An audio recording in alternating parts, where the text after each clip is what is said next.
అట్లుంది అల్లరి అల్లరి అల్లరి అల్లరి. ఎందుకు సంపద సృష్టి అంట? ఏం సంపద సృష్టి? ఏమన్నారు దీంట్లో? మీరు చెప్పిన రిపోర్టే, మీరు చెప్పిన పీడీ అకౌంట్ క్వాలిఫైడ్ ఏమన్నారు దాంట్లో? There for a qualified opinion was made in the audit certificate. What is qualified opinion? Qualified opinion అంటే అర్థం ఏమంటే, దీనికి మాకు ప్రశ్నలు ఉన్నాయి, ఆ ప్రశ్నలకు మీరు అంత సమాధానాలు చెప్పండి అనేది, అంతే కదా. దానికి ఇంత అల్లరే. అసలు నిజం చెప్పాలంటే మళ్ళా ఈ ట్యాక్స్ మీరు సంపద సృష్టి కదా, అద్భుతమైన సంపద సృష్టి. అసలు ఇప్పుడు వస్తానే తమ్ముళ్ళు నేను సంపద సృష్టిస్తా, ఎన్నోసారి తమ్ముళ్ళు కూడా మోసపోయేది, అన్నలు మోసపోయి, తమ్ముళ్ళు మోసపోయి, అక్కలు మోసపోయి, చెల్లెలు మోసపోయి, బావలు బావమరుదు వదినలు అందరూ మోసపోయారు. ఏమండి మీరు చెప్పిన సంపద? నిజం చెప్పాలంటే మొన్న సిఏజీ సత్యబాబు గారు, బొత్స సత్యనారాయణ గారు పాపం ఆరోగ్యం బాగాలేదు. ఆ రోజు ఆరోగ్యం బాగాలేక ఆయన 2 సార్లు ఆసుపత్రిలో అడ్మిట్ కావడం జరిగింది. దాన్ని ఆయన పేపర్లు ఇచ్చినాడు. ఏమని? అది as all these are source controller general of accounts. ఇప్పుడు మేము ఒక బుక్ నుంచి తీయొచ్చు, బుక్ను జిరాక్స్ తీయొచ్చు, బుక్లో ఉన్న సారాంశం పట్టి తీయొచ్చు. మా నంబర్ తప్పుంటే చెప్పండి. మీరు బుక్ నుంచి బుక్ మాత్రమే చూపించాలనేది కాదు కదా. బుక్ నుంచి జిరాక్స్ తీయొచ్చు, బుక్ నుంచి సారాంశం తీయొచ్చు. సారాంశం ఏమి?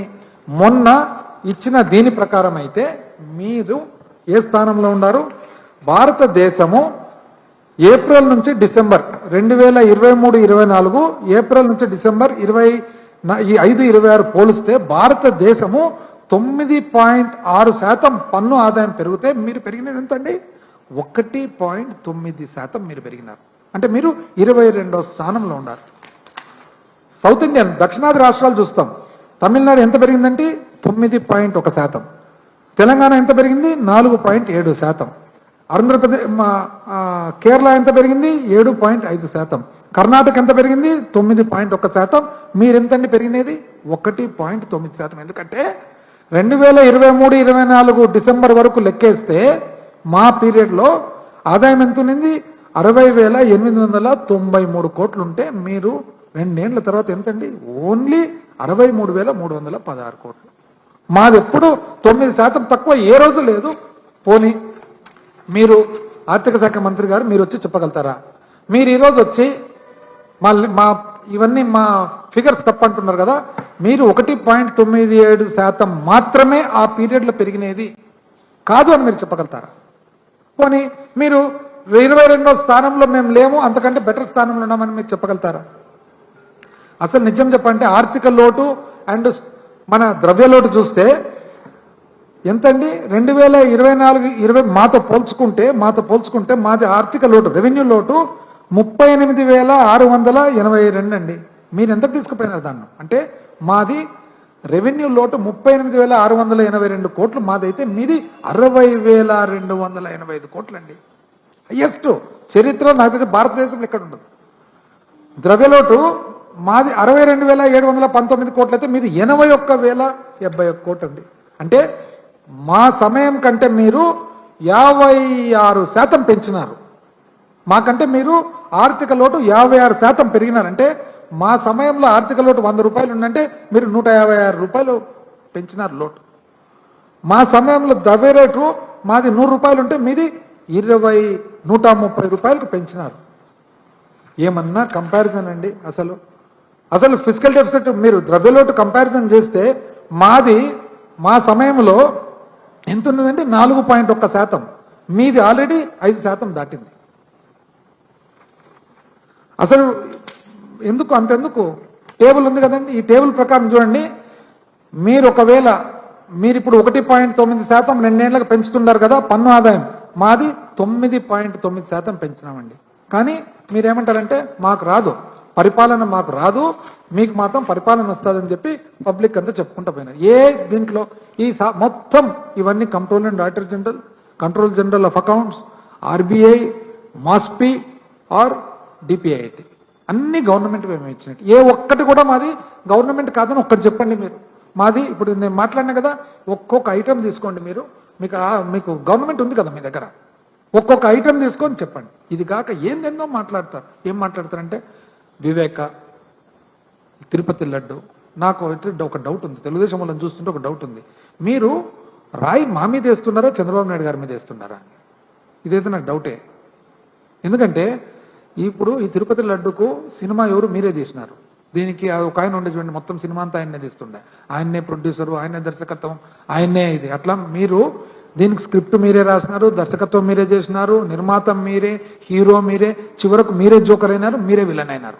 ఇది కనుక్కున్న తర్వాత చంద్రబాబు నాయుడు గారు ఏమన్నారంటే ఇక మీదట ఫుల్ స్టాప్ అన్నాడు. ఎప్పుడైతే హెరిటేజు ఇందాపూరు అక్కడి వరకు పోయిందో ఆయన్నే ఉండి ఇంకా ఫుల్ స్టాప్, దయచేసి ఇంకా ఏం మాట్లాడొద్దండి. ఆయన చంద్రబాబు నాయుడు గారు పాపం ఒక స్టెప్ వెనకాలకి వేసినాడు. డిఫెన్స్ లో పడి వెనకాలకి పోతే మీరు మాత్రము అందరు మంత్రులను గమనిస్తుండే కదా, అక్కడక్కడ చిలక కొట్టు కొడతారనమాట. నా డౌట్ ఏమంటే ఒకరిని అడిగినా కాదు మీ లీడరే వద్దంటుంటే మీరు ఎందుకు అట్లా గెలుపుతున్నా అంటే అట్లా అప్పుడప్పుడు వేస్తుంటేనే పోయేది అంటారనమాట. మాకైతే డౌట్, మీరు రాళ్ళు వేస్తుండేది మా మీద కాదు చంద్రబాబు నాయుడు గారి మీద. ఏం చేస్తుంటారండి?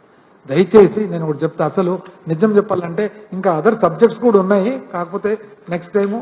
కాకపోతే ఒకటి దయచేసి ఆర్థిక శాఖ మంత్రి గారు, మీరు ఏదైనా కానీ రెటారిక్ వద్దండి, రెటారిక్ వద్దు. ఎందుకంటే ఇంతకు ముందు కూడా చెప్పినా ఇప్పుడు కూడా చెప్పినా కేంద్రంలో కానీ రాష్ట్రాల్లో కానీ ఆర్థిక శాఖ అనేది ఒక ప్రత్యేకమైన పోస్ట్, అది చాలా హైలీ రెస్పెక్టెడ్ పోస్ట్. ఏ ఒక్కటి కూడా మనం పొరపాటు మాట్లాడకూడదు. పొరపాటు మాట్లాడితే మనం చేస్తుండేది ఎవరికి అన్యాయము?